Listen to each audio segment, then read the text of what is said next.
सभी future medicos और parents को वेद प्रकाश बेनीवाल का नमस्कार। आज के इस वीडियो में मैं आपको बताऊंगा कि हर बार अदर साइड यानी कि कंसल्टेंट्स ही गलत नहीं होते या फिर कोई दूसरी साइड ही गलत नहीं होती है। सबको अपने सर्वाइवल के लिए कुछ ना कुछ करना है, लेकिन ध्यान आपको भी रखना है कि क्या वाकई में हमें उस चीज़ के लिए एक स्टेप आगे लेना चाहिए। उसकी चर्चा मैं आपसे करूँगा। मैं लाइव एग्जांपल की बात करूँगा। 3 साल पहले की बात है। मैं अपने एक फ्रेंड की कोचिंग में बैठा था और वो डायरेक्टर हैं उसमें कोचिंग में, और उनके यहाँ एडमिशन का सेशन चल रहा था।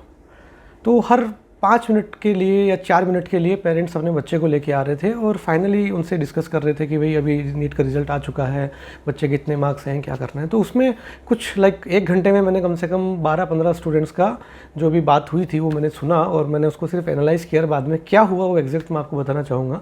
प्लीज़ ये वीडियो एंड तक देखिएगा। हो सकता है शायद ये 10-15 मिनट का वीडियो आपके लाखों रुपये बचा दे और आपके बच्चे पे पड़ने वाली अननेसेसरी बर्डन से भी आप उसको बचा सकें।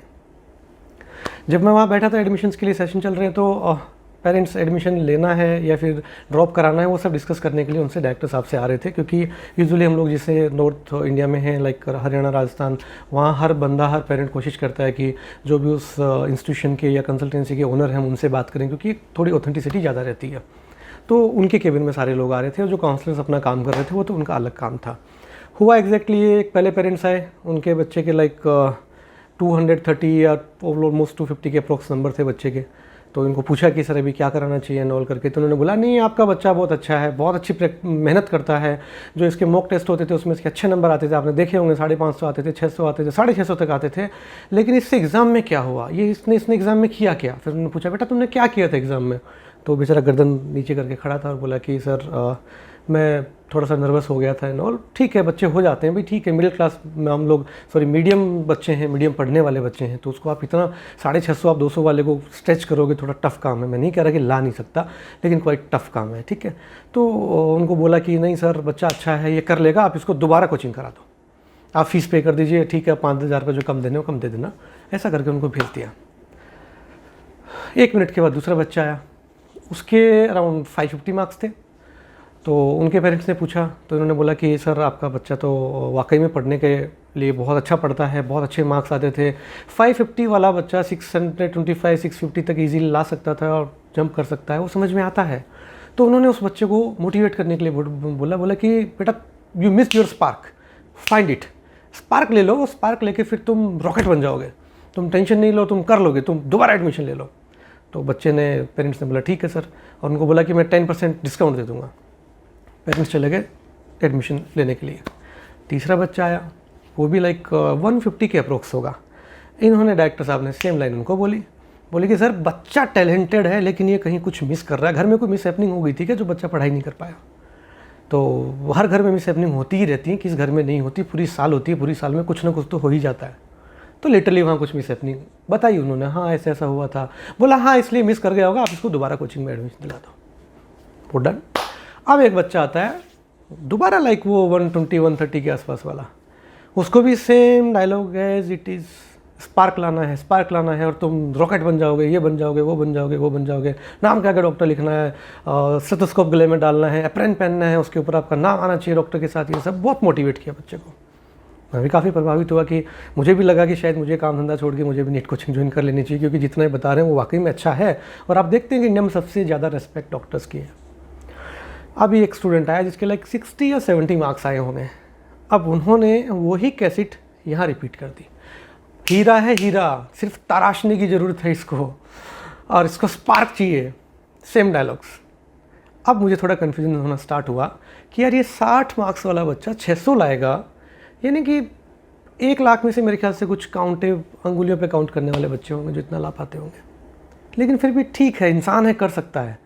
लेकिन मुझे वो जो उनकी काम करने का तरीका, जो उनकी काउंसलिंग का सिस्टम था, वो सेम कैसेट बार बार चल रही थी, वो मैं थोड़ा समझना चाह रहा था। तो 1 घंटे भर बाद थोड़ा लंच टाइम हुआ, तो वो फ्री हुए, तब कोई आने वाला नहीं था। तो मैंने उनसे पूछा कि भैया ये स्पार्क और रॉकेट वाला क्या सिस्टम है, क्योंकि जिस हिसाब से आप 60 वाले को भी रॉकेट बना रहे हो, 600 वाले को भी रॉकेट बना रहे हो, इतनी तो कॉलेज ही नहीं है इंडिया में, सारे रॉकेट बन जाएंगे तो फिर रॉकेट ही रॉकेट रहेंगी वहाँ।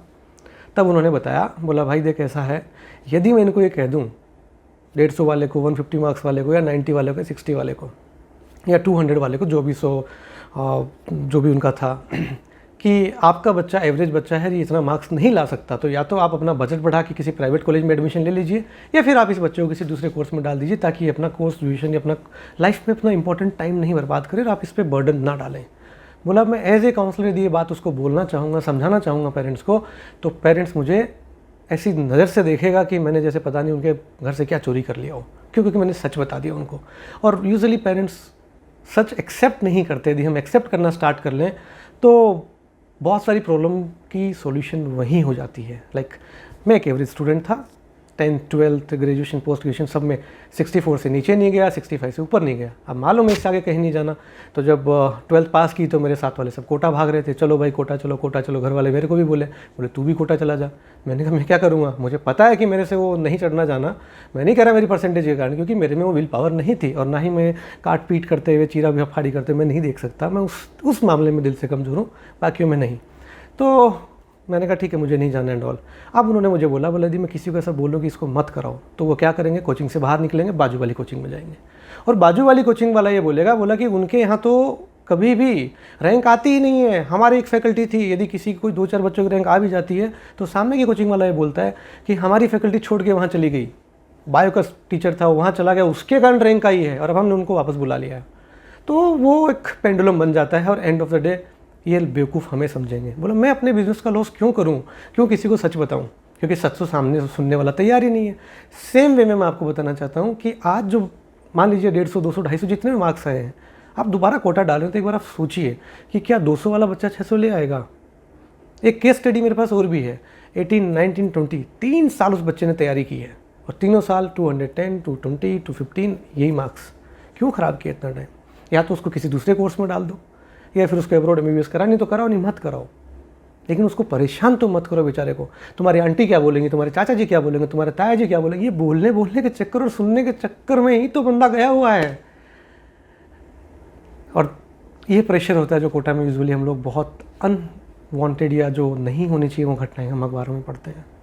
17-18 साल का बच्चा बेचारा, उसको क्या पता होता है, ड्रीम लेके आता है, पहले दिन नाम क्या है डॉक्टर, अब वो जुड़ जाता है, बहुत भारी पड़ता है। देखिए बच्चे आपके, पैसा आपका है, जैसा आपको अच्छा लगे आप कीजिए। लेकिन एक रियलिटी है जो मैंने बहुत मेरे 10 साल के करियर में देखी। मैं खुद भरा बैठा था, मैंने कहा चलो अभी एक प्लेटफॉर्म मिला जहाँ लोग पता नहीं क्या क्या देखने के लिए, मतलब कोई कुछ नहीं भी कर रहा होता तो उसको भी देख लेते हैं। तो सोचा कि शायद मेरी 1-2 बात आपको सही लग जाए। और अभी मेरे एक फ्रेंड ने मुझे पूछा, बोला भाई तुम कितने लोगों को बचाओगे या कितने लोगों को तुम ज्ञान दोगे, वो ये सब तुम्हारे एंटी हो जाएंगे। मैंने कहा मुझे नहीं फ़र्क पड़ता। तो इसके ऊपर एक छोटा सा किस्सा था कि एक दादी माँ अपने पोते को लेके समुद्र के किनारे पे जा रही हैं। तो वहाँ पहली रात को तूफ़ान आया था, तो बहुत सारी स्टार फिश थी जो समुद्र के किनारे आ गई थी। तो बच्चे ने क्या किया, 6-7 साल का बच्चा था उसने दोनों हाथों से, छोटी छोटी हथेलियाँ हैं, दोनों हाथों से उसने स्टार फिश उठाई और वो पानी में फेंकने लगा। तो दादी बोली बेटा क्या कर रहे हो? तो उसने ध्यान नहीं दिया, वो अपने काम में मगन था, और फिर से उसने 2 स्टार फिश उठाई, फिर पानी में फेंक दिया। ऐसे करते करते करते उसने कम से कम 30-40 स्टार फिश उठा के पानी में फेंकी। तब फिर वो दादी थोड़ी झुंझलाहट में आई और उन्होंने बच्चे का हाथ पकड़ा और झटका उसको, बोला बेटा क्या कर रहे हो, यहाँ तो हज़ारों पड़ी हैं, क्या फ़र्क पड़ेगा? तो उस बच्चे ने हाथ छुटाया, 2 स्टार फिश ली, पानी में फेंकी और बोला दादी ये जो पड़ी हैं इनको तो फ़र्क पड़े ना पड़े, ये जो 2 मैंने पानी में फेंकी हैं इनको फ़र्क ज़रूर पड़ेगा। तो मोरल मेरा ये है कि यदि मेरे वीडियो से 5 लोग की भी आँख खुलें तो मुझे अच्छा महसूस होगा। और मैं जितने भी ये बहन भाई हैं जिनके लिए मैं वीडियोस बना रहा हूँ, मेरा किसी के साथ पर्सनल कुछ नहीं है, ना कभी था, ना कभी है, ना कभी रहेगा। लेकिन हम लोग के पास बेचारा कैसे गांव का आदमी अपना घर बार गिरवी रख के आता है एक सपने के साथ कि बच्चों को डॉक्टर बनाएगा। कैसे कैसे पेरेंट्स हैं, बहुत लोगों को मैं जानता हूँ जिनकी माली हालत ठीक नहीं है, फिर भी वो कैसे ऐसे करके अपने बच्चों को वो सपना जीने के लिए उन बच्चों को रात दिन एक कर देते हैं। हम क्या करते हैं, कोई डॉलर में कुछ खा जाता है, कोई कहीं खा जाता है, कोई किधर खा जाता है। अभी भी जैसे बहुत सारे कमेंट्स आए मेरे पहले वीडियो पे, आप क्या लेते हो? अरे भैया जो लेता हूँ बोल के लेता हूँ, जो खर्चा बताना है बता दो। 25 लाख खर्चा लगता है, 27 लाख बता दो। आपने लिए तो है नहीं ना, आपने तो आपका पैसा लिया है, बाकी तो खर्चा बच्चा करेगा। उनकी कैपेसिटी होगी तो भेज देंगे। मैं आज तक ऐसे किसी पेरेंट्स से नहीं मिला जो ये कह दे कि मैं 15 लाख में ही MBBS कराऊंगा और आप कहें जी 18 में। हर पेरेंट्स कोशिश करेगा कि मैं अपने एक्सपेंसेस कट डाउन करूँगा, गाड़ी बेचनी पड़ी बेचूंगा, कोई खर्चा कम होगा कम करूँगा, लेकिन बच्चों को भेजूंगा। 15 लाख वाली जब चादर खींचती 18 लाख तक, तब तक तो ठीक है, लेकिन जैसे उन्हें पता लगता है कि 21-22 लाख तक खर्चा जा रहा है तो वो बहुत भारी पड़ता है। और वीडियो में ज़्यादा लंबा नहीं खींचना चाहूँगा, इसके आगे की वीडियो में मैं आपको बताऊँगा कि गलती पेरेंट्स की भी है, हर गलती हमारे कंसल्टेंट्स भाई या बहन की नहीं है। वो क्यों 1 टाइम 2 टाइम या कोई हिडन चार्जेस रखते हैं, वो क्यों रखा जाता है, उसका रीज़न भी मैं आपको हमारे अगले वीडियो में ज़रूर दूँगा। धन्यवाद।